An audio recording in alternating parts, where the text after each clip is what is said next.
I'm going, Mother. Someone has to stop Ares. You know that if you choose to leave, you may never return. Who will I be if I stay? I know a girl from an island. She stands apart from the crowd. Huh? She loves the sea and... Oh, I'm sorry, this is the wrong island. My mistake! I am Diana!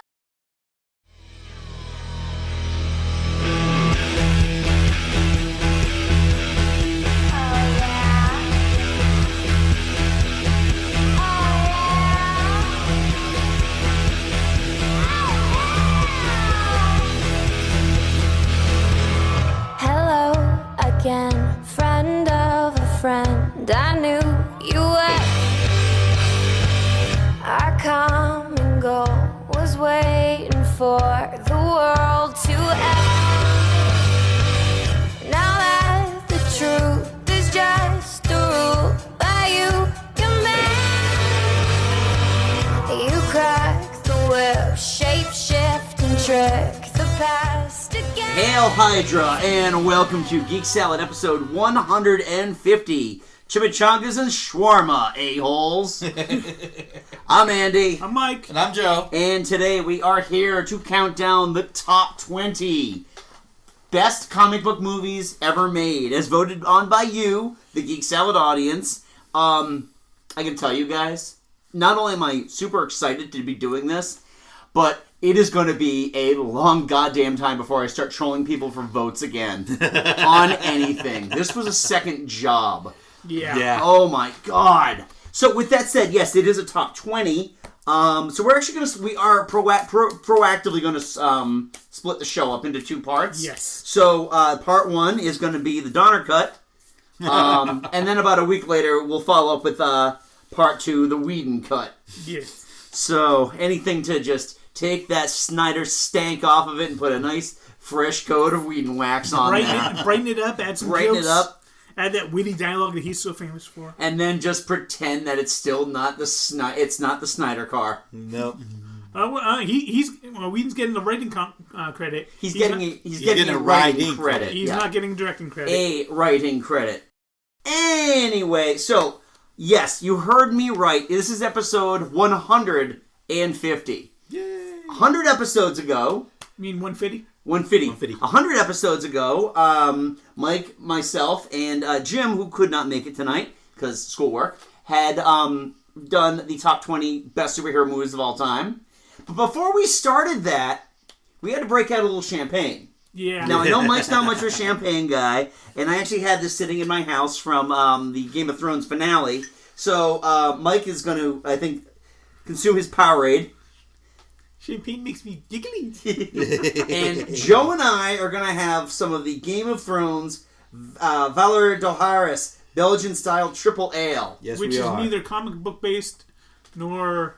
No, but it's nerd-based for everybody but you, Mike. It is geeky as geeky can All get. right, so, but, just like last time, Point that away from my face. I am not an idiot. So, Joe, here, take a drag of the old dragon breath. Look at it. Oh, look at that. Look at that. Oh, God. So we substituted a Jim for a Joe. Joe's a beer guy, so I know yeah. he'll enjoy this. For episode 50 was Jim. Yeah, well, that's true. We had a Episode J 4. for another J. Yeah. Thank you. Also, unfortunately, Catherine couldn't be here because she is in the middle of a massive release right now, and Mike's mom has been sick. Mike Cicerone's mom has been sick, so best of health to you, Kathy. I heard that she's doing better. Yeah, she got out of the hospital today, I think. That's awesome. Yeah, so everybody, isn't that nice? Oh, that's nice. That's smooth. Yeah, that's nice and smooth. Well, there's some left, and then we have other beer if you need it, because Doesn't smell good.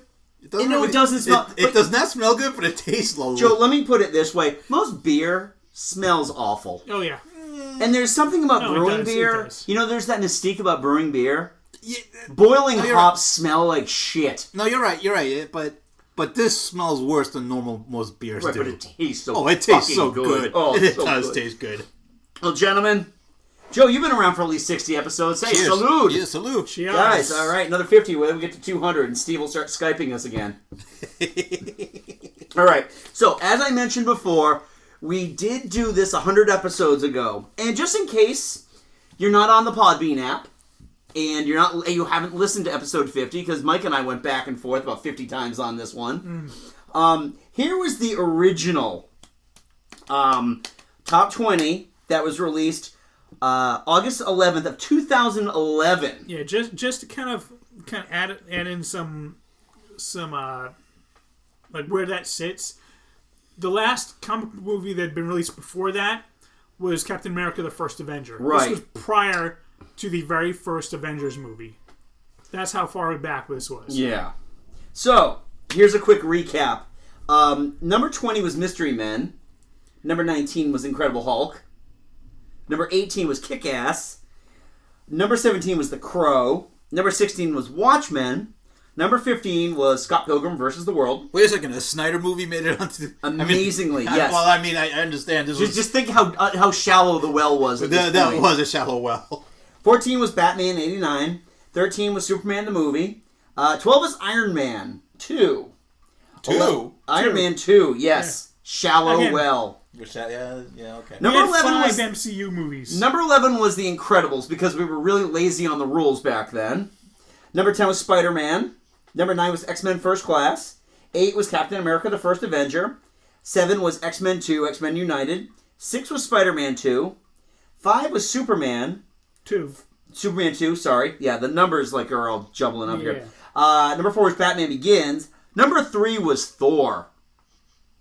Wow. Number Again, 2... 5 MCU movies at the time. Number 2 was Iron Man, and number 1 was The Dark Knight. So... Now, I will say, the thing with Thor, though, it was a lot better than you were expecting. It was the one we expected to be the bad one. Now, I want to point this out, as I've said countless times before when it comes to the MCU. Every year, you're getting that movie. This is the one that counts them out. Unfortunately, Inhumans doesn't count. Right, because it's TV. From what I heard, it's TV. I'm still going to watch it because I'm an idiot and I love You're a completionist. Well, not only that, I love the Inhumans. So, but we'll see. Well, I've heard that if you love the Inhumans, don't watch the Don't show. watch. I know, that's true. All right, so anyway, let's see. And we will point out where they sat on the last list, if they were on the list. Okay, and again, we're doing the bottom 10, this installment, and then the next installment, which will be released in about another week, will be the top 10. Mm-hmm. All right? So, and again, these were voted on by you with, just to, give you the Price Waterhouse rules here. Ties were broken with the Rotten Tomatoes audience score. Yep. And then a three-way, in the event of a two-way tie, the Rotten Tomatoes critical aggregate. Which actually, in the never final came list, in. In the final list, it didn't come in. It didn't come in. In fact, the last 5 or 6 votes only shifted the numbers around a little bit, but this list has pretty much been packed for almost a week. Yeah. So I am kind of surprised, not surprised, at how the list turned out. I am too. It's no real surprises. Kind of a couple you can kind of like, okay, yeah. There's some that I was like, oh God, please, I hope this one gets taken off of this list. We'll talk about in honorable mentions, but that didn't happen. And there were some placement. I think I am more surprised about placement. Not only some of the stuff on the bottom, but some of the stuff on the top. Mm-hmm. Yeah. Not that I'm complaining. I'm just surprised by it. Yeah, no, I agree. So let's start. Joe, why don't you start us off with number 20? All right, number 20 was Dread from 2012. This is the Carl Urban one. Yes, not the Stallone one. Not the Stallone one. He is not the lair. Disperse immediately, or we will use lethal force to clear the area. Where's that coming from? Over there. Access corridor. You have been warned. You now have 20 seconds to comply. It's you doing the complying, Judge. There's 10 of us. Only 2 of you. When you step out from behind that doorway, we're gonna blow the fuck out of you. 10 seconds to comply. Fuck you, Judge. You got 5. Thanks for the heads up. Now, I have to admit, I have not seen this movie. I did watch the Stallone one, much to my detriment. But from what I understand, this is actually pretty good. Let's just put it, this one has people clamoring for a sequel. Nobody's asking for a sequel of the Stallone one. From what I hear, we're not getting a sequel, but we're getting a TV series With Carl Urban? I've heard that he is. I mean, he's open to doing he's up TV for doing. He's open for doing TV series. I've heard he's up for returning, and it's not going to be called Dread. It's going to be called what was it, Mega City 1? Mega City 1, Yeah. Our good friend Steve at Ape Cod writes, Dread, too bad it underperformed at the box office. I guess no amount of fan and critical praise could overcome the wet underpants skid mark left by the 1995 version. I've never seen this one either, but I've heard nothing I've seen about it. I've seen it. It is... You know what this is very similar to? This is very similar to Punisher Warzone, where the fans clamored for this super violent, over-the-top, just crazy blood-spilling thing. Everything that's in the comic book. And then they all found something better to do when it came out. Yeah. What's interesting about this movie is that they utilize a 3,000 frames per second shot for blood and splatter effects. So if someone's getting shot in the face, and there's a lot of people who get shot in the face in this movie, it just drags. But it's like watching a balloon filled with red paint. Just it's great. It's paced like a video game. Yeah. Like Dredd starts at the bottom of a building that he and his team are locked in, and have to get up to the 72nd floor, where Cersei Lannister is waiting for them. Right. Lena Headey. Yeah. Okay, yeah. Sorry. Other people will get that joke, Mike. Most people will get that joke. Nah, I know quite a few people that have never seen Game of Thrones like I have. Okay. Well, anyway, she's the other Sarah Connor. Yeah. Yeah. She's TV Sarah Connor. Basically, yeah. Oh, boy. Yeah, no, this is just, Carl Urban never once takes the helmet off, which is the first of 1,000 mistakes that Stallone made in Judge Dredd. Stallone was like, well, they gotta know that me. They gotta know it's me and the thing, and not like they could tell me by my voice, because my voice is so indistinct. If I wear that, then I get into the character and they know it's just the character, not me. And Rob Schneider was not in this one either, even though I think that would have been great fan service just to have him blown away while eating spaghetti. You can do it! Yeah. All right, Mike. Why don't you take number 19? Okay. Number 19 is... I made a big push to try and to make sure that this movie remained on the list. Some would say you colluded, but whatever. Previously, number 15 is Scott Pilgrim versus the World. Think I'll make it a decaf today? Scott Pilgrim! What did you do with my sister? So, what can I get you? Is there anywhere you don't work? They're called jobs, something a ball like you wouldn't know anything about. And by the way, I can't believe you asked Ramona out after I specifically told you not to do that. How are you doing that with your mouth? Never mind how I'm doing it. What do you have to say for yourself? Can I get a caramel macchiato? I haven't seen this one. You haven't seen this one? No. I've seen it. I like it. It's not, to me, and this is just my own personal opinion, it is not good enough to have hit my, it wouldn't have even touched my top 20, let alone the top 15 that I submitted. Oh, yeah, this is definitely in my top 15. It's possibly in my top 10, mainly because... Now this one severely underperformed at the box office. Yeah. I think this is one of those. This is one of those movies where, again, where the fans were clamoring for something that the rest of the marketplace really wasn't ready for. Exactly. It's a very neat. From what I understand, Scott Pilgrim versus the World. It's a very niche comic book. It's not, it's an indie press. It's not like it's a well-known comic property. Right. The other thing with this too. Is that, to just the standard lay person going in to see this movie, it's a little loud, it's a little noisy. This is prior to the advent of Avengers. Mm-hmm. So, there's still, I think, that stigma about superhero movies that weren't Batman. But it's basically what happens, what would happen if a video game and a comic book had a baby. Well, right. It plays up on a lot of the 8-bit, 16-bit nostalgia for a lot of the Gen Xers. The funny thing there's what Edgar Wright did with this movie though. There is no way that comic book should have worked as a movie. Right. And he made it work in a really great way. Visual styling is very, very good. Oh yeah, very distinctive. It can be a little overwhelming. And this is just me. I have two differing opinions about this. All right, from listeners. Okay, first of all, we've got Steve. Can we talk about how Neve should have been the girl Scott chose at the end, since Ramona is the kind wish fulfillment fetish doll and nerdy guys always fall for. Knives. Knives, sorry. And are always out of reach. Any girl that is absolutely desirable will always have better options. Also, she doesn't fucking exist. Matt Brooks wrote this. As I've said before, Scott Pilgrim vs. the World is the ultimate comic book movie. Because it was based on a series of graphic novels. That counts. And it features Captain America, Captain Marvel, Dick Grayson, Punisher, the Spirit, and hopefully soon, not yet announced, Squirrel Girl. It was written and directed by Edgar Wright, who gave us Ant-Man. They have announced Squirrel Girl, and it's not her. No, I know that. Yeah. I know that. But, yeah, I mean... I just love this movie because it is... because I do love the comic book. Yep. And what I saw in the comic is what I saw on the screen.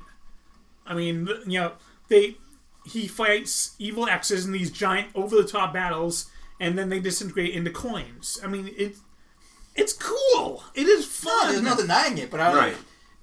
Maybe it's one of those things where it was a movie ahead of its time. And dude, the battle of the bands were the two Japanese X's. I mean, it's achieved cult status. I mean, it's got a cult It definitely... following. Obviously, it had a following because it wasn't just you. No, I mean, like this I said, got a lot of votes to get pushed into the top 20. Like I said, it speaks to Gen X nostalgia. Right. I do think it was perfectly cast too. I think so too, and again, that feeds into what your feelings on Michael Cera are. But not only ambivalence. That, but his except this is the end. I liked him in This Is the End. I liked it. This is the end. I thought this is the end on a sidetrack. I mean, This is the End was such a hilarious movie, and he was perfect just because he played it such against type. And like his gay roommate, played by I think it was Kieran Culkin. It was Kieran Culkin, yeah. He was fantastic in this movie. He was good. I mean, it's like I said, it may be one of those movies that just came out ahead of its time. I mean, maybe the market wasn't ready for it. I don't know. This kind of movie, I don't think market would ever have been ready for it. Which is a thing that happens. Yeah. All right. Well, we'll see when Ready Player One comes out. That's true. Oh boy. But Ready Player One also has the benefit of Steven Spielberg. That name carries a lot of weight. Come on. It does carry a lot of weight, unless your title is the BFG. Yeah, I was gonna say. Other than the BFG, when was the last time Spielberg directed a movie that was very fanciful? Jurassic Park. Jurassic Park 2: The Lost World. Yeah, that's one of his lesser efforts. Okay. No. All right. Anyway, number 18, a movie that Steve refers to as being surprised that it made the list. Sure, it's a better story and character development than the first one, but most of the jokes are lower brow just to make more money in China. That movie, and if you want to see Andy cry, you will put on our number 18 film, Guardians of the Galaxy Volume 2.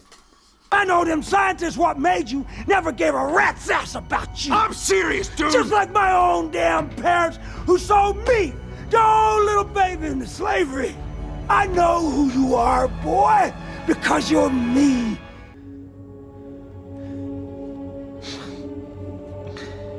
What kind of a pair are we?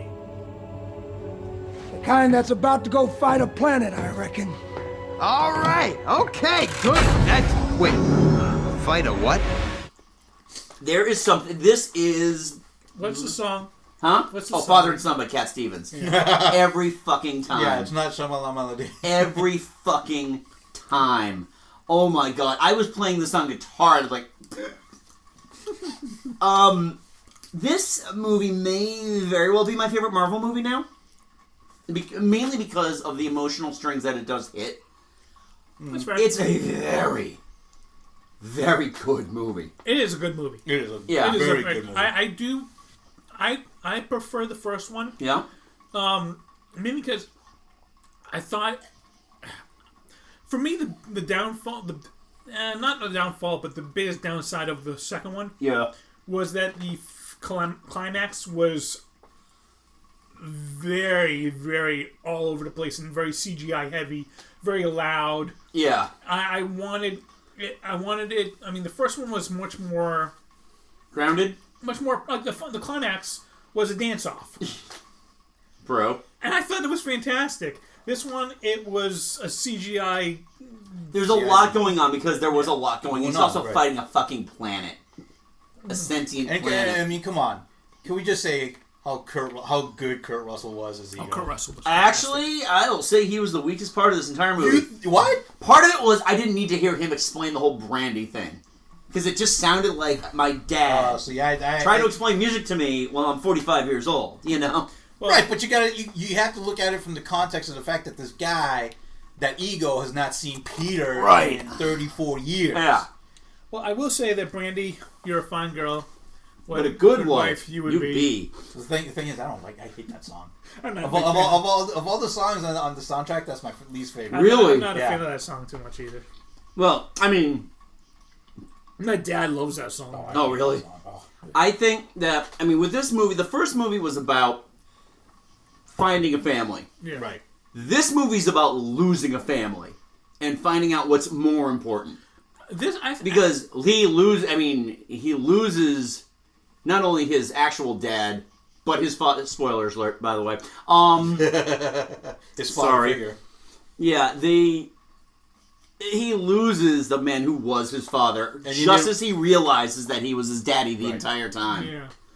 The fact that Rocket has a huge arc in this movie if you think about it, because Rocket does stupid things like steals batteries for no reason and. Right, yeah, right. It's you kind of get the feeling that Rocket is not as sympathetic at the beginning. He's not as sympathetic. You're like, Jesus, Rocket, what the hell's wrong with you? Right. But then as the story progresses, you kind of realize that there's a lot more to it than he needed a real friend that is besides Groot. Right. Yeah. Actually, awesome. Yes. No, honestly, for me, the breakout character from this one was Yondu. Yondu, the character arc that they gave to Yondu in this one was amazing. I did not. Deep. It was deep. That answered a lot of people's desires to see them do more with Michael Rooker. I mean. Oh, he hit it out of the park. I mean, Yondu in the first one was good. Yondu in the second one was amazing. But Yondu in the first one was kind of like the anti-hero. You really didn't. You're like, yeah, he's an a-hole.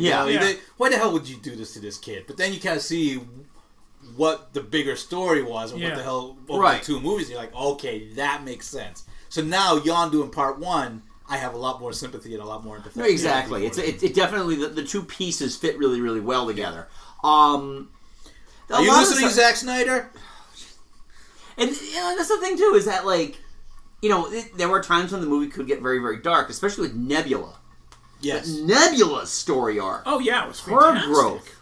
And I was watching, Lindsay Ellis had a whole thing about Guardians of the Galaxy, and essentially how this one plays a lot differently than most comic book movies do. Or even, because she's still doing that whole Michael Bay thing, how the Michael Bay movies treat men and women relationships. And with a lot of the Michael Bay stuff, it's this toxic masculinity. And the closest thing you get to that in Guardians, with the exception of, some of the stuff that Drax says and the fact that Drax really is an a-hole to Mantis the entire time. Yeah. Some great lines, though. That someone like Taserface is like a parody of toxic masculinity. Yeah. But at the same time, when you see the way that, Peter doesn't get the girl in the end, they still don't kiss. Right. They have, that one, the one-arm hug thing at the end as they're watching the fireworks. But, he's not rewarded for his douchebaggery the same way that any male in a Michael Bay movie gets rewarded for their douchebaggery.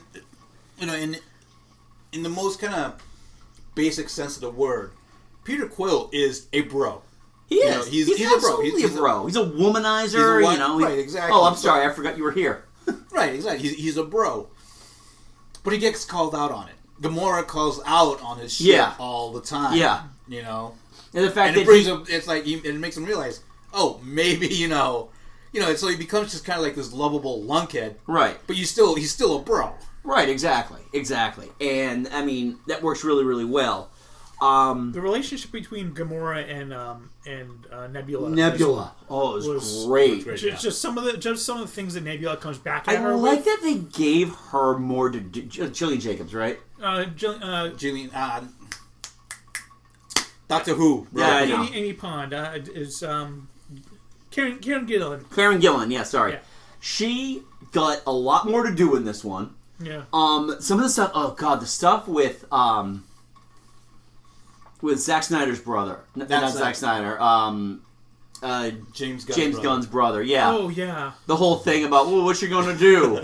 I'm going to charter a ship, and I am going to scour the universe for Thanos, and I will not rest until his body is dead. Oh, I thought you were just going to buy like some pretty lady things, like a hat or a necklace or something. Then he's like patting her on the shoulder. Okay. I love that. They handled. This is a sequel done right. Yeah. Now, obviously, we haven't talked about the first one in any depth yet. Spoilers. But we will. But yeah, we will. But again, this just hits, especially with someone like myself, hit me on such an emotional level. Yeah. You know, I know a lot of people that are like, yes, the first one is better, but I don't know a whole lot of people who said this movie sucks. No. You'd be hard pressed to find it. Yeah. All right, Joe, you're up. Right. Number 17, buddy. This one has a special place in my heart, and I have to say, this probably number 17, Batman, 1989. No. Yeah. 17. Yeah, 17. Oh, okay. Batman 1989. Did we move stuff? Yeah, it was at number 14 Okay. previously. Back in the last episode. Oh, okay. Yeah, 50. That's my bad. Sorry. I've been dead once already. It's very liberating. You should think of it as therapy. Jack, listen. Maybe we can cut a deal. Jack is dead, my friend. You can call me Joker. And as you can see, I'm a lot happier. But no, Batman 89, Michael Keaton as Bruce Wayne / Batman. Yep. I think they should officially change the name to Batman -89. Well, the actual action figures, that's what they call it, Batman 89. Yeah. Like from NECA. Well, that's because, and Steve Wright's not going to lie, watch the shit out of Michael Keaton back in the role. Come on, WB, just let it happen. Especially in Batman Beyond, oh my god, that'd be fucking awesome. Yeah. Anyways, now I will say, I'm surprised that this made it in and not Batman Returns. We had a lot of last minute swell for Batman Returns, but there's I'll say this, because I am with you. I think Batman Returns is a better movie. Right, and it's nothing. We had this discussion last show. It's nothing against Batman 89 because, let's be honest, I mean, it came out in the wake of The Dark Knight, the Frank Miller's Dark Knight Returns. Yep. So it was kind of like at the peak of the dark, gritty Batman. And I remember the hype around this. I remember people talk about losing their shit when they hear about castings nowadays. Yeah. I remember when I read I don't know if it was Entertainment Weekly, that Michael Keaton was cast as Batman. And I remember people losing their shit over that. Oh my god. Because this was pre-internet days. Right after Beetlejuice. Yes. And that's the thing. We had known Michael Keaton for Mr. Mom, Beetlejuice, Gung Ho. This was right before he did Clean and Sober, which was like his big, serious Oscar, role. yeah, this big Oscar push. Potential Oscar push. We didn't get. But the thing with Batman 89, and again, I agree with Mike. It should just be called Batman 89. Yeah. It wrote the rules. Yes. It wrote the rules that essentially, because right before this, for the last 11 years, it had been nothing but Superman. And, well, to diminishing returns. Right, exactly. Depending on who you're talking to. And those rules had been forgotten because the canon films ran out of money halfway through shooting The Quest for Peace. Right. I mean, honestly, I think of this movie as basically proof of concept. This basically was showing you this is what Batman can be. But Batman Begins is the fulfillment of that concept. Right. Batman Begins? I mean, Batman Returns.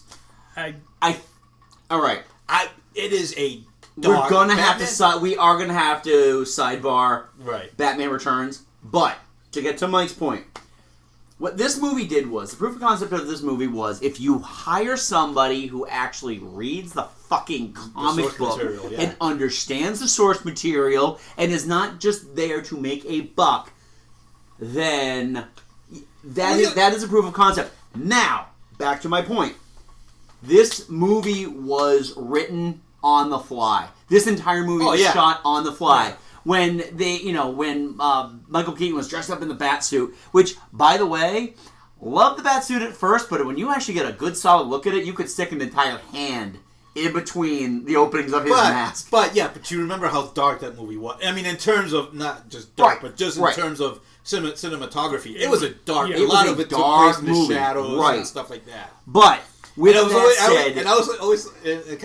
thought it was kind of weird that Batman could not turn his head. He was always looking out of the side of his eyes, which kind of worked, but if he turned his head, you could see the rubber wrinkle. Well, It took 19 years to get him to turn his head. Yeah. All right, 19. But all right, so the way that Batman was done, Tim Burton was more of a director for hire. He had a certain visual look that they liked, but for the most part, the producers were the ones that put the movie under wraps. They were the ones that were moving the story forward. They were the ones that would tell him, what's up there, what's up those stairs when I get there. Oh, you'll find out once we figure it out. With Batman Returns, on the other hand, it was truly it was a Tim Burton movie featuring Batman. What I liked about it, they still kept the dark nature of it. Like the Penguin.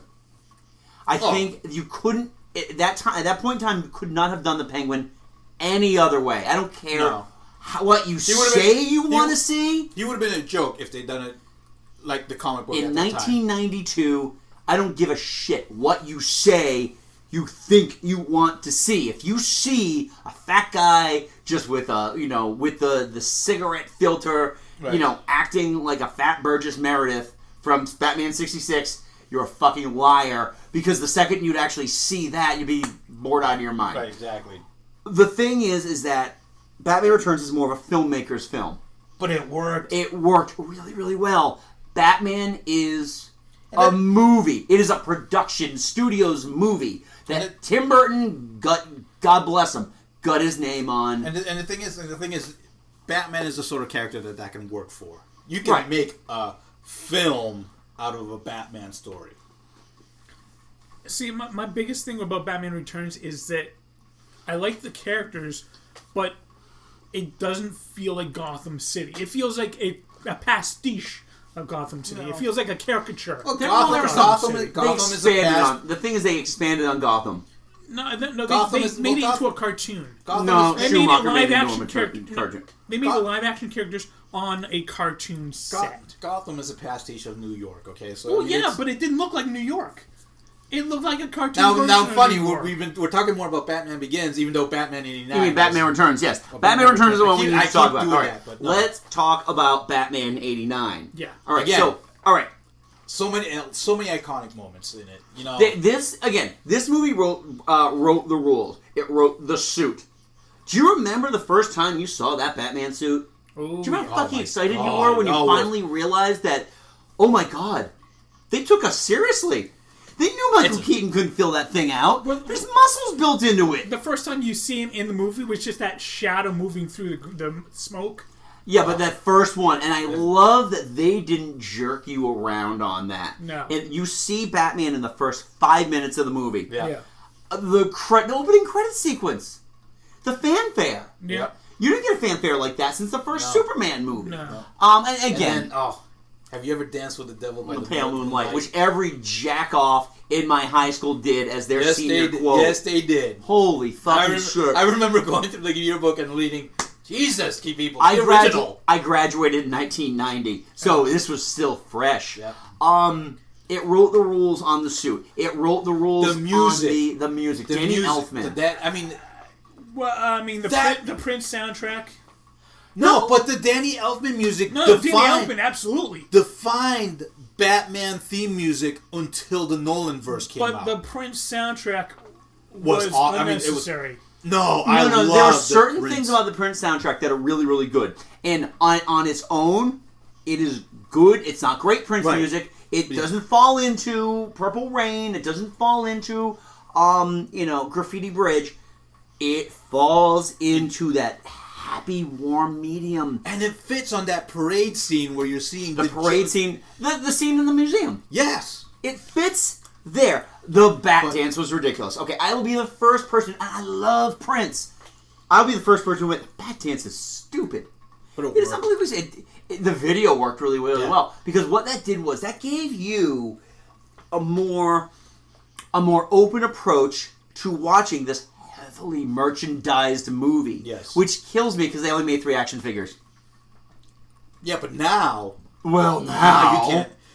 But like I said, the Danny Elfman movie defined The Batman Danny Elfman music. score is one of my all-time they favorite Batman. It's one of my all-time lifted favorite. it directly for the animated series, Yeah. which everybody thinks loves. I mean, that is like highly acclaimed. For me, it's the second best superhero score, right behind Superman. Oh, easily. Yeah. Easily. I mean, the fanfare, it works really, really well. The fact that they were actually able to cast an actor, like a big-name actor as your villain who gave a shit, unlike Marlon Brando. And the great thing is they made a fun movie without having it to be campy. Right.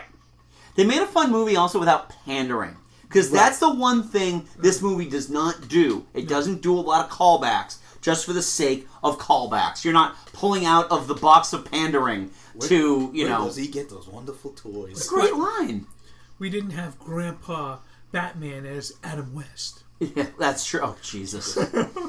He was so upset when that happened, too. But, alright, with that said, not the biggest fan of Jack Nicholson as Joker, especially the older I get. Part of that is because it's Jack being Jack. Yeah. Just this time with white face paint and mouth prosthetics. It works for me. I have no problem. It's fine. It worked to a point until Mark Hamill revolutionized that character. And that was the window between Jack, and Mark Hamill is so minute. Yeah. Unlike, I didn't know what I wanted until I saw Heath Ledger. Yeah. But, that's another story for another time. I mean, Jack Nicholson, for me, I like Jack Nicholson, but he's always just playing Jack Nicholson. It's very rare to see a role of Jack Nicholson where he's playing something other than crazy Jack Nicholson. Right. Now, Joe, let me ask you this, okay? Because I know you and I have been party to conversations about this before. Do you feel like Batman 89 is now, just considered to be a bad movie by Batman purists? No. No? I don't think so. I get that feeling a lot. I don't know. It's like one of those movies that people like... No. Well, you know what? It's generational. I think in our generation, we still hold up Batman because, like you said, you think about the drought that we went through before Batman 89 came out. And then, I mean, Batman, for a lot of people up to that point, the only image they had of Batman was Adam West. Right. For us. It was Adam West. Michael Uslan. Michael Uslan, who produced Batman, was Adam West. And he wanted to make a movie that was more than bam, whap, pow. Right, exactly. And for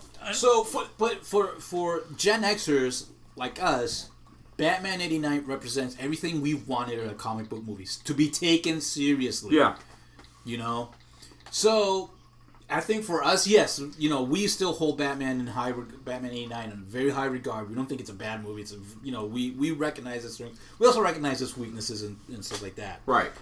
I think what Nolan did for another generation just showed him elevated it to auteur, because Chris Nolan's an auteur. Yeah. He's not just a filmmaker or a director. Right. He's an auteur. So he took with Batman Begins, he took it to just another level that 89 just wasn't at. Right. All right. We ready to move on? Yes. Yeah. All right, Mike. 16. 16 is the most recent movie on our list. Yep. No, it's not actually, but go ahead. Okay. Number 9 is. Oh yeah, no, he's right. Oh, I thought that one came out after. Nope. But anyways, moving on. Anyway, it is Wonder Woman. A movie that Steve writes, gender politics is the only conceivable reason it isn't higher on the list. You fucking nerds. Marriage? Mary, do you not have that down at you? You go before a judge and you swear to love, honor, and cherish each other until death do you part. And do they? Love each other till death? Not very often, no. Then why do they do it? I have no idea. So you cannot sleep with me unless I marry you. I'll sleep with you if you want. I'll sleep right there. There's plenty of room. Then fine, if you don't mind, I'll No, it's I know. up to you. I'm just I trying. know it's up to me. I'm making the choice. I'll come sleep with you. Okay.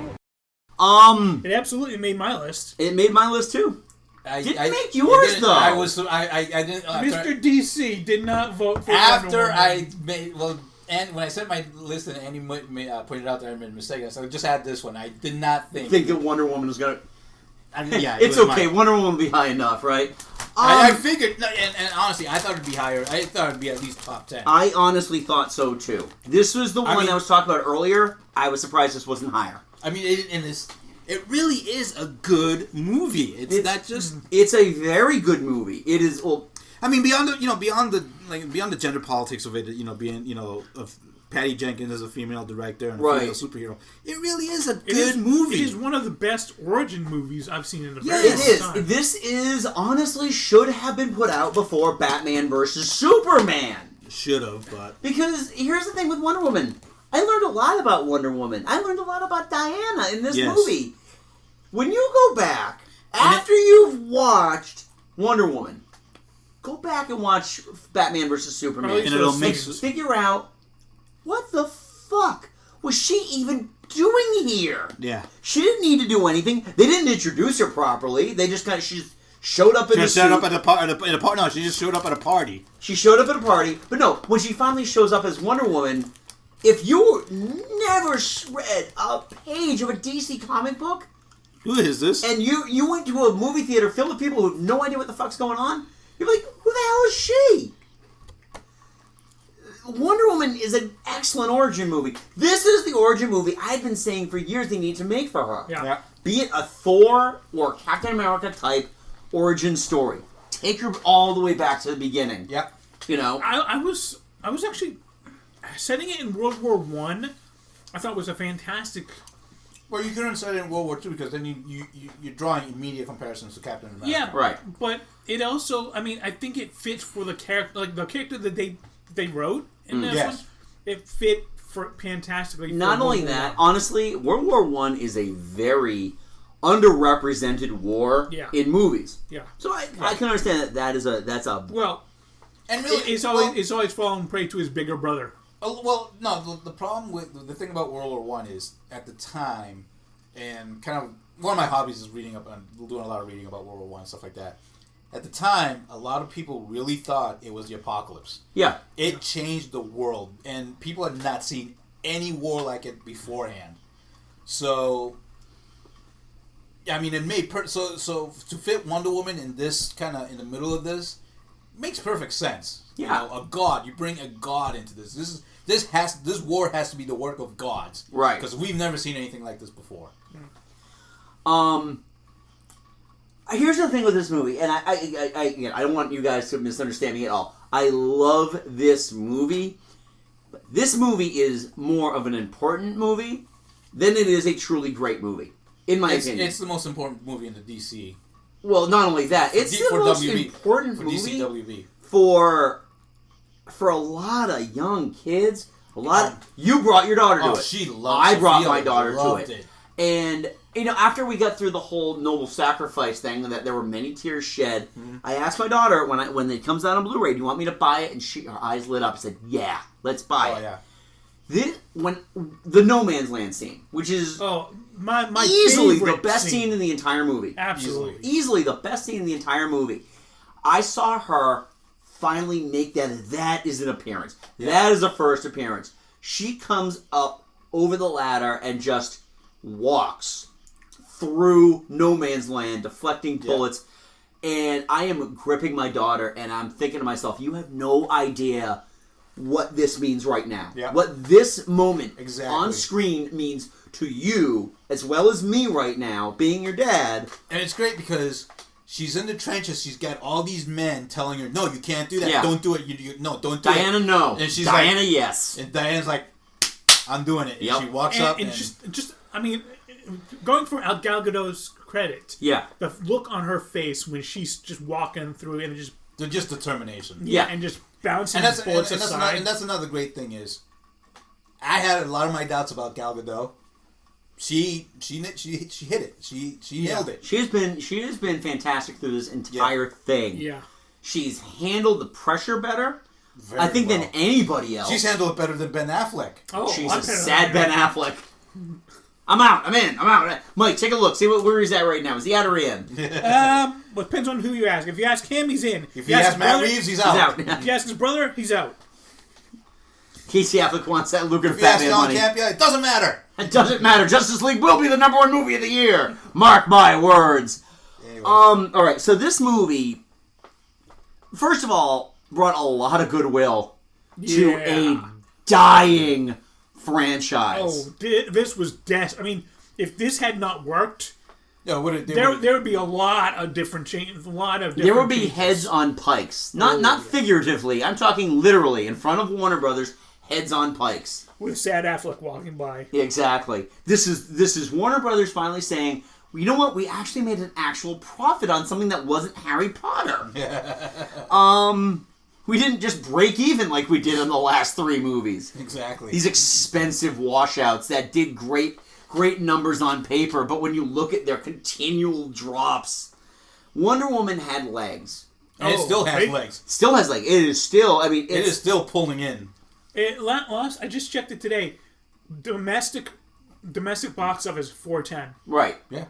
Worldwide, it's like it's close. 830, I think. Close to 830. It's just behind Guardians of the Galaxy, which is 860. I thought that Homecoming beat. No, it's actually Wonder Woman is still outrunning Homecoming. Okay, well, I mean, yeah, but it was only out 2 weeks flaw. Right. It's and it's a really good movie. Now, does it have flaws? Absolutely, it has flaws. The special effects with a couple of especially the end, but a lot of the special areas look terrible. There's a lot of bad CG, a lot of bad mocap in it. But this is one of those things where the story and the actual kind of overall movie outweighs the flaws in the CGI. The climax is definitely the weakest of the part of the movie, but there's enough human drama to make it to elevate. This is kind of the flip of Batman vs Superman, where Batman vs Superman needed and relied on its flawed CGI to hide a lot of the flaws in the story. Well, that's what happens when you use nothing but gray filters in front of your cameras. Also, the thing with this movie is, yes, the third act it falls apart in the third act. Her theme is terrible. I'm sorry, I hate that Hans Zimmer. The Junkie XL one? The Junkie XL theme. Because even that, I'm sorry, if your composer is a guy named Junkie XL. But Junkie XL has done some good stuff. He did Deadpool. It's just for me, when you have like the Hans Zimmer score and then you have an electric guitar right in the middle of it, it's like that is very out of place. It took me out because this was at the tail end of the No Man's Land thing. Yeah. And they threw that theme in there, and I'm like, okay, thanks. You just took me out of it. Yeah. Thanks. Now, with that said, do you think they start building this entire franchise around Wonder Woman? Because it certainly fucking seems like it will. From I understand, a lot of the JLA Justice League reshoots revolve around involving Diana more. I guarantee you, as soon as the first box office figures for Wonder Woman came in, they're like, Joss, could you start writing some little extra Wonder Woman scenes for Justice League that we'll throw in there? You think? But you think about it. After Justice League, what's the next DC movie? Aquaman. Which is 2018. 2018. Now, you had mentioned this. I mean, you and I got into an interesting conversation about this. That in between Justice League and Aquaman, there's going to be what, Joe? Nada. From DC. But we got Star Wars. We got Ragnarok. You've got Black Panther. You've got Ant-Man and Wasp. You got Infinity Wars! When is Aquaman coming out? Aquaman is coming out December of 2018. December. December so a year of 2018. and 2 months. So don't hold your breath. Kind of like Aquaman did underwater in that QuickTime video in Batman vs Superman. And then you're welcome. Then after that, well, I heard they just signed Patty Jenkins and Wonder Woman's Oh my God! 2019. Can you? Well, no, but they've already moved the date though because they were putting it in December of 2019. So what is coming out in 2019? December. Episode 9. Yeah. I think they should move it up at least a month or two. But did you hear the deal that Patty Jenkins got? She got an amazing deal. She is the highest paid female director. She's got between $7 and $9 million plus a huge chunk of the back end. Yes. She is making money hand over fist. By the way, and I'm sorry to piss on your parade a little bit, guys, but did you hear who is going to be one of the writers for Wonder Woman? Who? I don't remember the guy's name exactly, but he wrote the story for The Expendables, and among other things, also did some of the screenplay work for Godzilla 2014. Well, I like Godzilla, so I can't. Yeah, but I like think Godzilla. it was all the stuff that people complained about. Oh. Okay. Well, we'll see. People are bitching that Chris Terrio's going to write episode 9, but he also wrote Argo, despite the fact that he wrote PBS. Chris Terrio's a good author. But when they was announced he was going to write episode 9, what's the first thing people said? Batman vs. Superman. Exactly. Martha! Exactly how much of that was Chris Terrio's... No, it's all Zack Snyder. But. Yeah, Chris Terrio did like an early write, and then I would have loved to see. Snyder was I would have. let's do this instead. After watching Argo, I would have loved to have seen a Ben Affleck, Chris Terrio Batman. But I would have loved to have seen that too. Guess what? Ain't gonna happen. Ain't gonna happen. Anyway, moving on. Shall we move on? All right. Dave Callahan. Okay, number 15, formerly number 5 on our 2011 list. It goes to show what's come out since. Superman 2. He has powers as we do. Certainly, but oh, magnificent one. He is just one, where you are 3. Or 4 if you count him twice. We will bring him to his knees. Wait! First, you must find him. And Lex Baby is the only one who knows where he is. I will say this: I love Superman and Superman 2. It does not age well. It's aged poorly. Steve writes, even the Donner cut aged very poorly. Steve writes, "There's no better praise than 2 separate directors of 2 separate adaptations, both writing love letters to Richard Donner." Yeah, this was tough because we couldn't include the Donner cut based on our rules.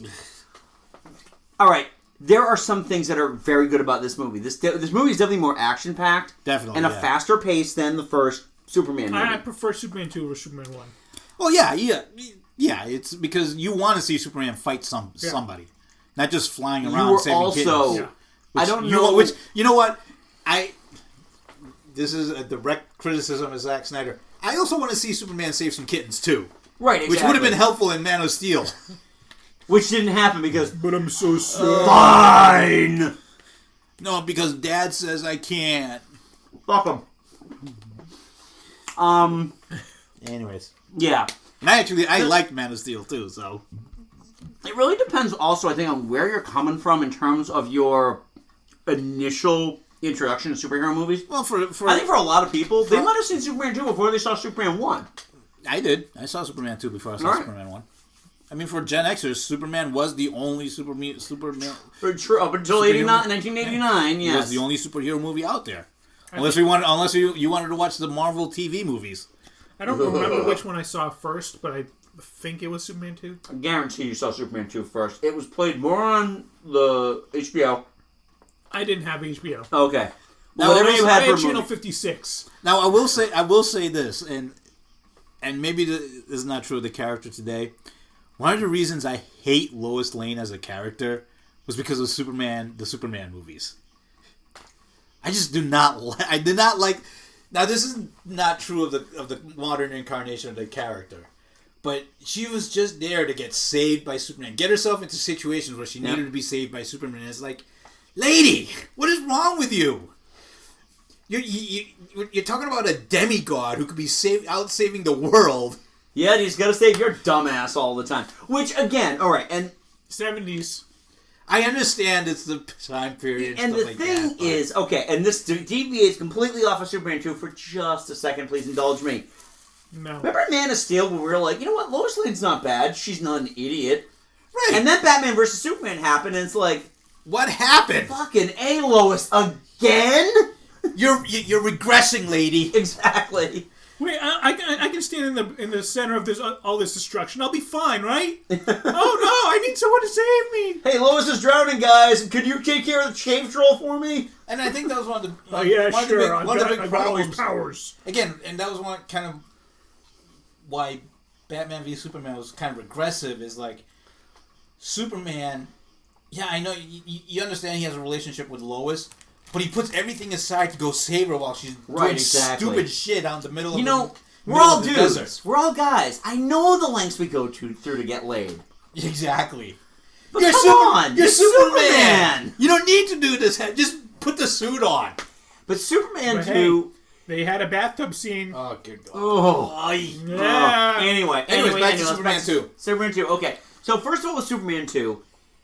It's one of those things that once you know there's a second cut and that a second director hopped on there, you can't unsee that. No. You can definitely pick out which scenes were Lester's. God. Oh, yeah. Oh, tonally.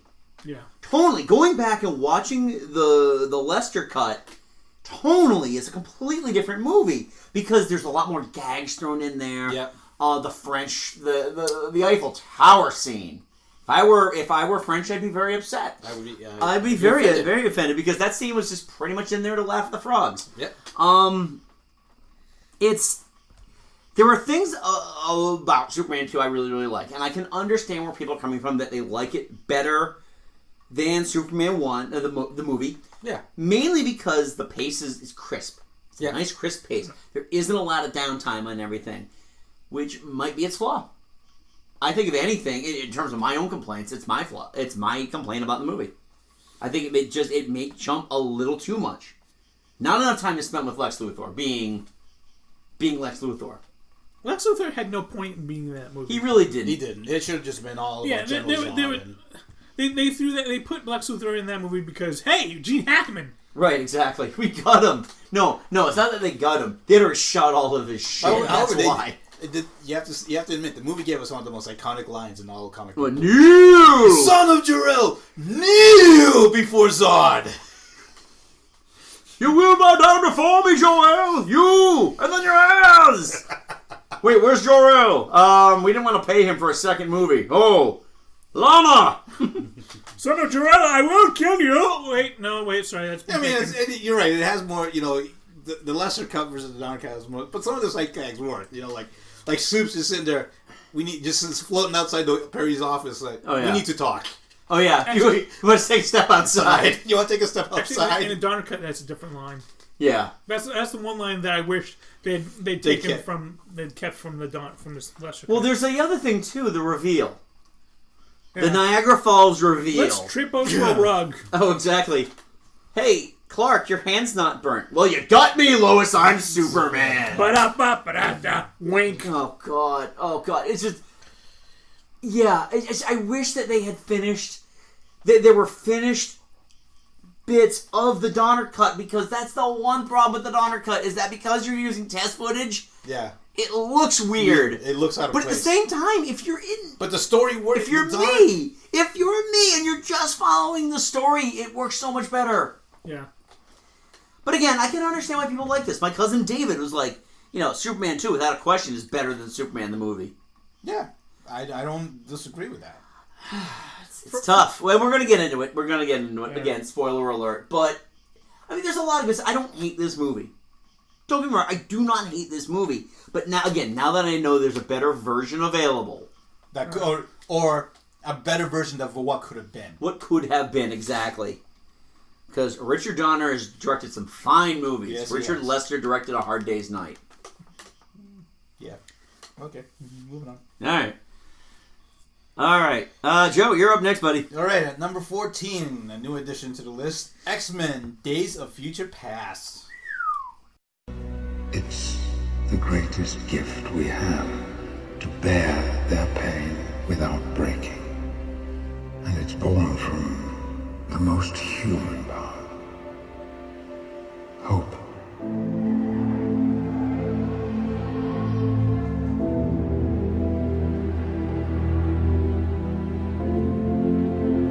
Please, Charles, we need you to hope again.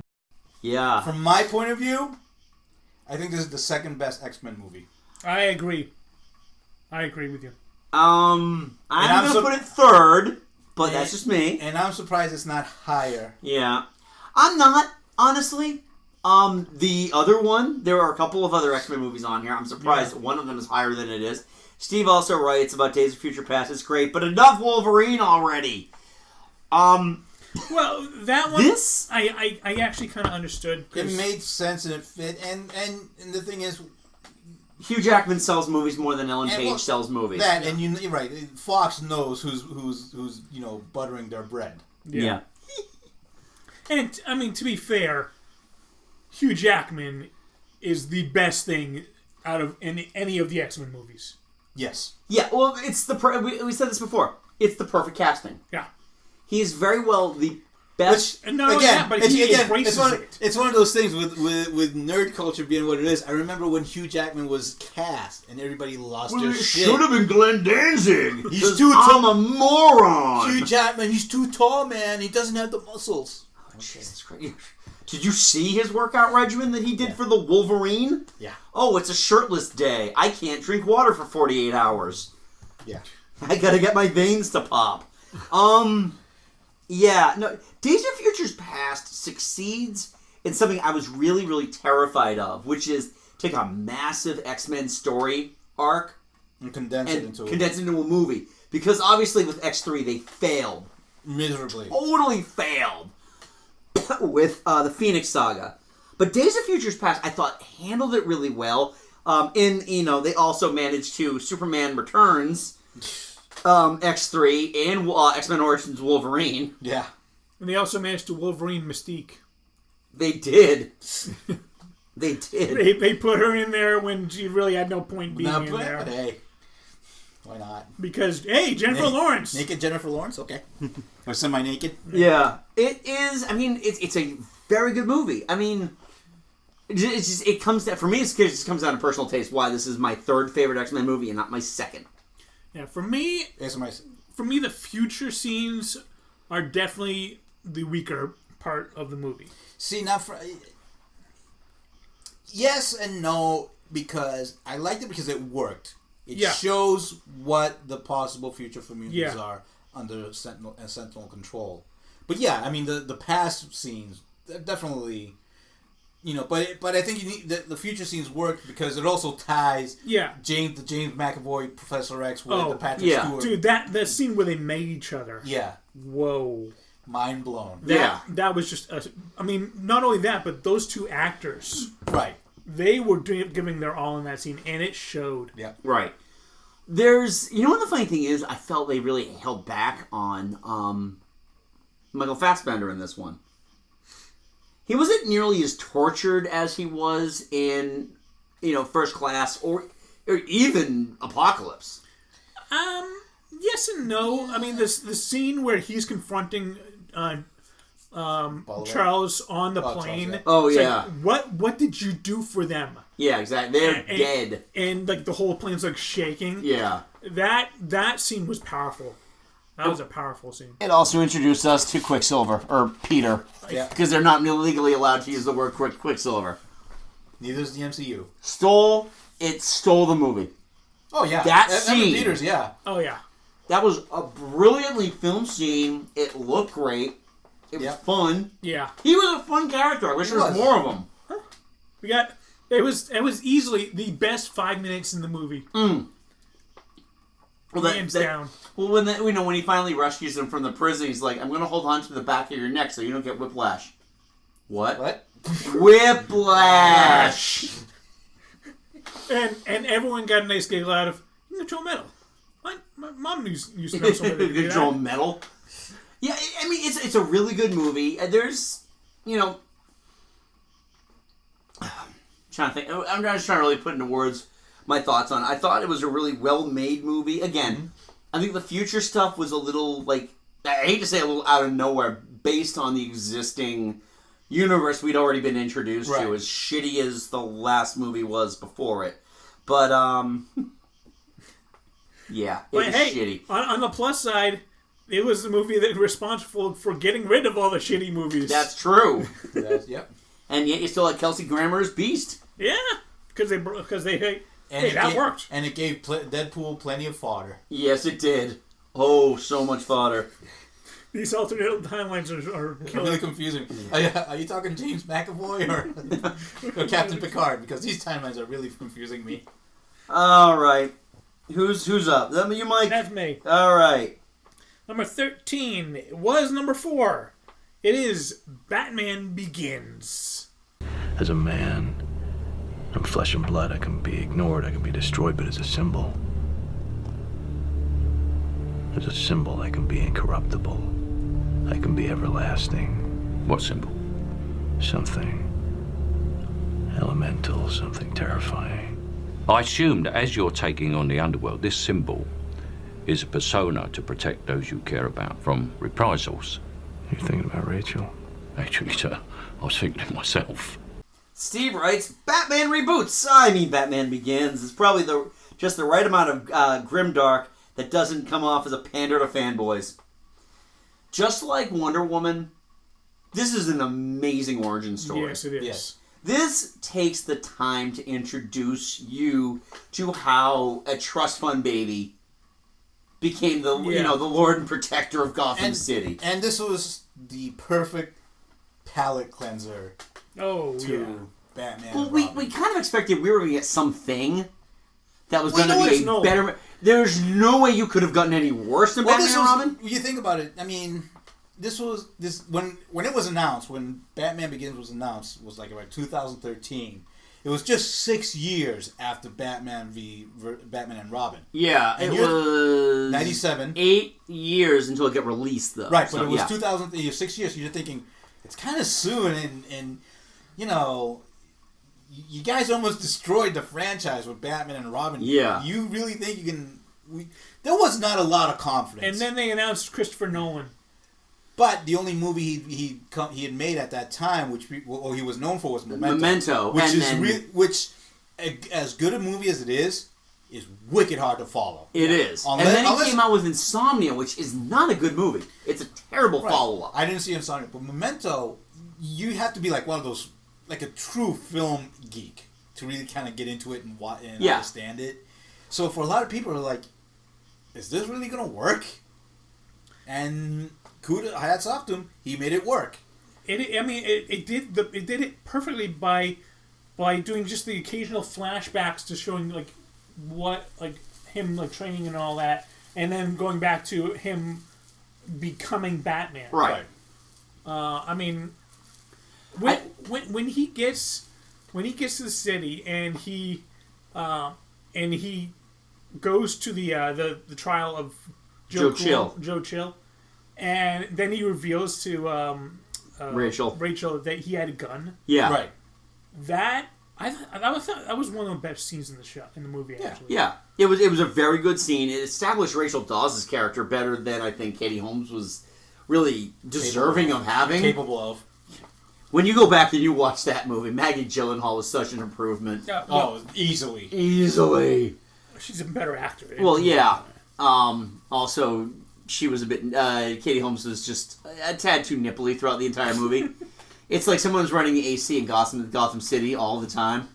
I didn't mind that. Well, it's not The Gift. Anyway, what I liked about it, too, was they didn't go for the easy villain, either. No, using Ra's al Ghul was a great idea. Well, but the thing is, Ra's al Ghul... It's Ra's. Ra's al Ghul is... Really, in the Batman canon...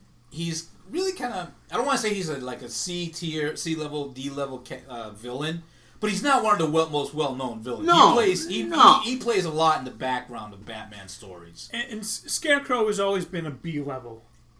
He's always been a B villain. He's an Iron Man villain. He's that kind of... He's had good storylines, but he's always been the second tier behind the Joker, Right. Catwoman. But the fact that you don't find out who Ra's al Ghul is until the third act. Until the third that act. reveal was very well done. Because because that's fan service for us fanboys. We're like, yes, that's the way to do it.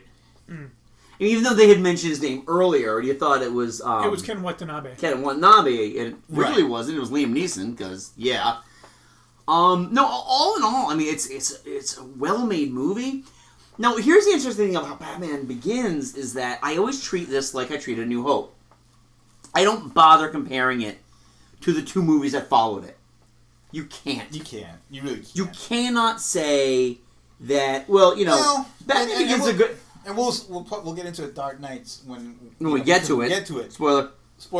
Well, but I mean, let's be honest. Even though it's called Dark Knight, it's not a movie about Batman. No, it's not. This movie is completely about Batman. Completely about Batman and Bruce Wayne. Which I liked also because if you look at it, this is the first Batman movie made pretty much out of all of them that doesn't focus on the villains as the primary characters. And Batman is just kind of there to thwart them. Right. This was way better, And this was actually the first... Was this the first? Or this was like his first origin movie. This was the because first... Batman '89. Batman '89. They showed his parents were killed. Right, but he was Batman. He was already Batman for right. long. Exactly. And I like the slow, methodical steps that they took to make him Batman, and the people that are involved. It's not a one-man thing. It's not just got Lucius his Fox. decision. I love the fact they included Lucius Fox in I that. still hold that Michael Caine is the best Alfred we've Oh, ever absolutely. Easily, yeah. Absolutely, he's the best. Nothing against Jeremy Irons. Well, we don't know what he's going to... I mean, he might have more in Justice League. Who knows, But no. I mean, Michael Gough was perfectly good in the first two. Oh, no. Go do that thing. Well, I'll watch the Batcave. Well, cleaned it up while you're away, sir. Sorry, I've got to make sexy outfits for my niece. Yeah. No, but Michael Caine, he nailed it as Alfred. Yeah. What's the point of doing all those push-ups? Push-ups, you can't push a bloody board. That's the Alfred that's in the comic book. Right. You kind of like, he's basically the father figure, and he treats him like,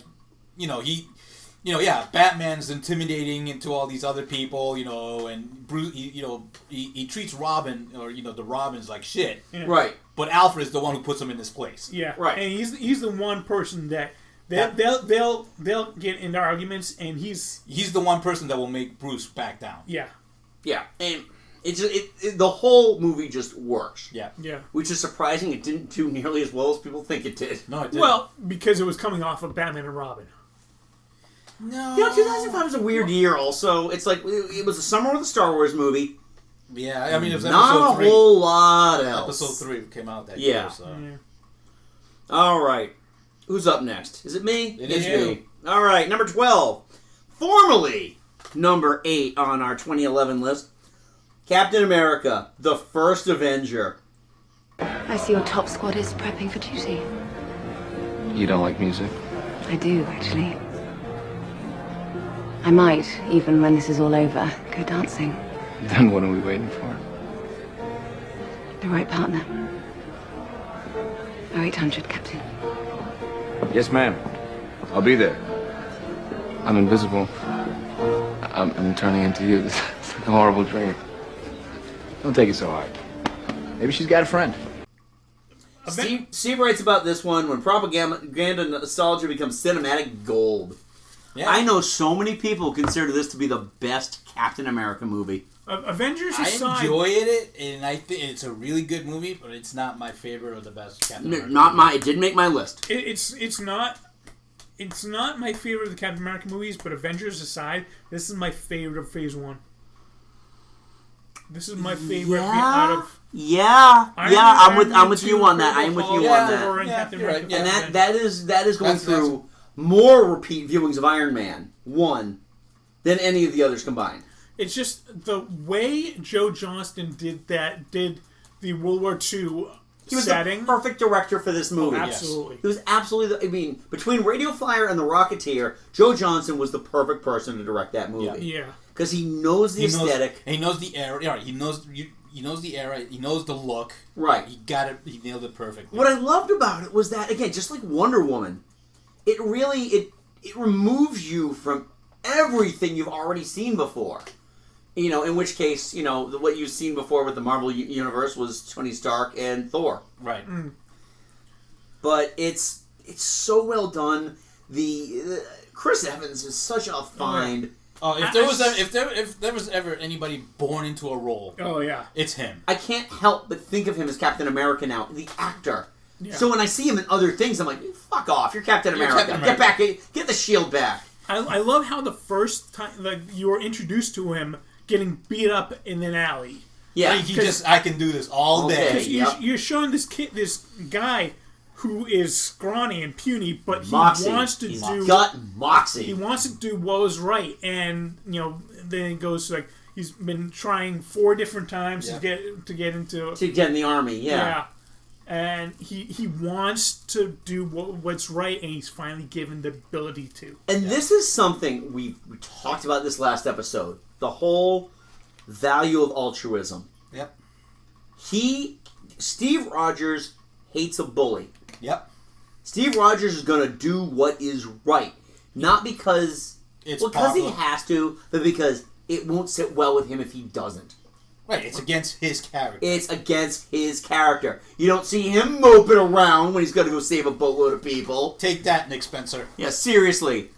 I'm going to go save 40 soldiers now. Fuck off. You don't make Captain America a Nazi, you moron. Oh, Jesus. This again. Well, I am not letting that go. I know you won't. You do realize that that's not actually the real Captain America, right? Yeah, it is. No. There's I know what happened in the comic book. It's still the real Captain America. Nick Spencer has even said that it's the real Captain America. Yeah, I believe him as much as I believe. Right? No, I know. I'm calling in on his bullshit. Yeah. Anyways, moving on. Anyway. So Chris Evans is my Captain America. Yeah, Chris Evans is everyone's Captain America. He is. And I'll put in just one more thing, and it's something I think that Marvel Publishing doesn't realize about the Marvel Studios. Right. Is for a majority of Americans, Chris Evans is Captain America. The Captain America that's in the movies. When you read a Captain America comic book now, you hear it in Chris Evans' voice. Yeah. Exactly. So when they pick up a Captain America comic book, they're expecting to see him do the same things that the movie Captain America is doing. He, again, just like Hugh Jackman, is the perfect casting. Yeah. Like so far, like you think about it, Hugh Jackman is the perfect Wolverine. Yeah. Chris Evans, perfect Captain America. Robert Downey Jr. is the perfect Tony Stark. And I think that you kind of everybody else you can kind of just slot in wherever you want. build in, and again we'll talk about that a little bit. But I mean, the thing with this movie is that it doesn't take itself too seriously, but isn't a farce either. Especially if you've ever seen the fucking 1990 Captain America starring Matt Salinger. It's a very for the most part it's a self-aware movie. Yeah. And it kind of also plays, like I said, plays with the aesthetics of the era. Where, okay, you got a super soldier who could take on the Nazis by himself. What does the U.S. government have him doing? Making propaganda films and punching out Hitler on stage. Exactly. What's your experience? I punched Hitler in the mouth about 150 times. But I mean, let's also go like the supporting cast. Haley Atwell is who made a career off of this. Spoiler: who would have thought Bucky become one of the major central characters? Well, I mean, in the MCU? Bucky. Well, we're comic book nerds. We knew that was going to happen, but we didn't know. We didn't expect. I mean, once they revealed the title for the sequel, you knew what was happening. But still, it's like Sebastian Stan was a fine part of the first movie, right? But he evolved so much. As and I mean, Tommy Lee Jones is Colonel Hugo Phillips. Weaving was awesome as Red Skull. Yeah. Sorry, he's coming back, but he doesn't care. He hates it. Yeah, he doesn't. Oh, he hated that role. Really? It's just one of those things, Anything is, that's not acting. I want to be an actor. So go do another Matrix movie. So says the voice of Megatron. Exactly. Go do another Matrix movie. Go ahead. Yeah. Get out of here, Elron. God.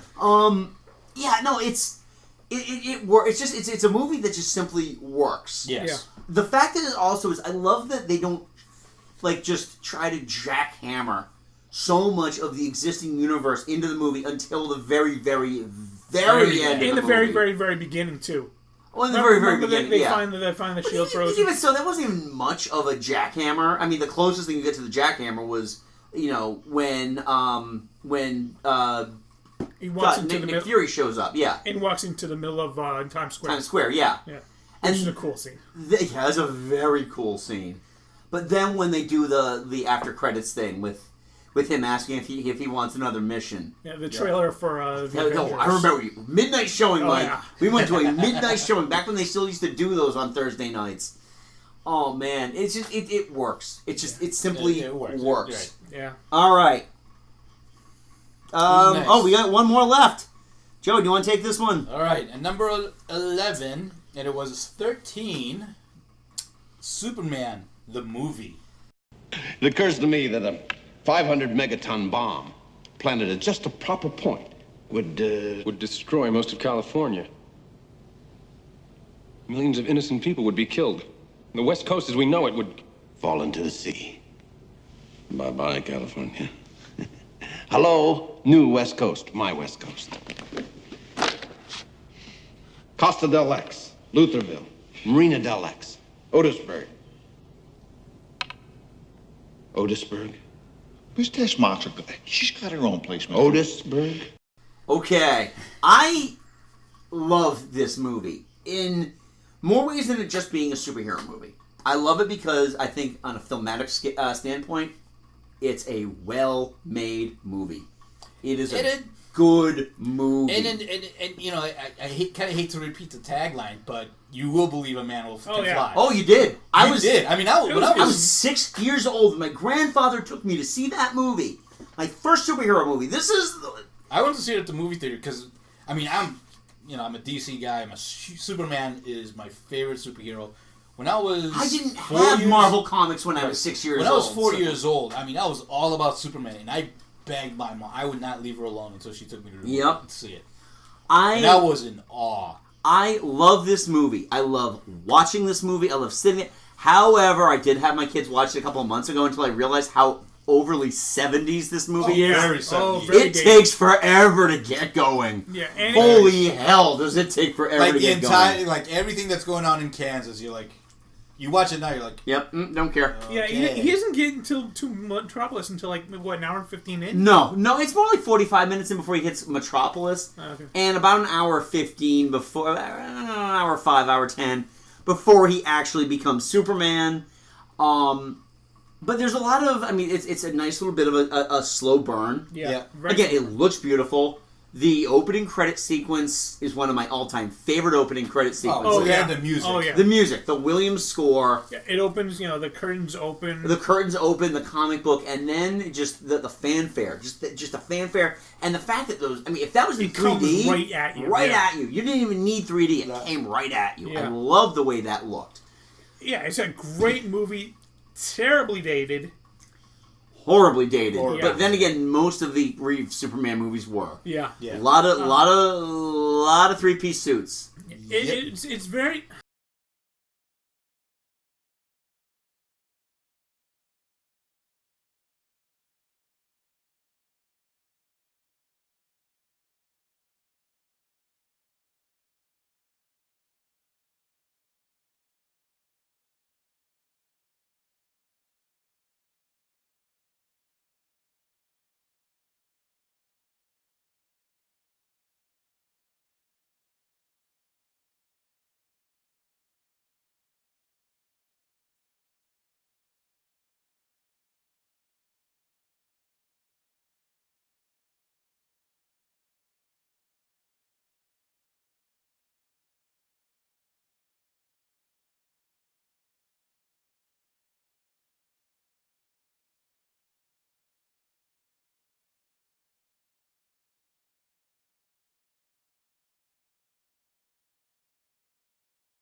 This song is called I Am Sad, so very, very sad.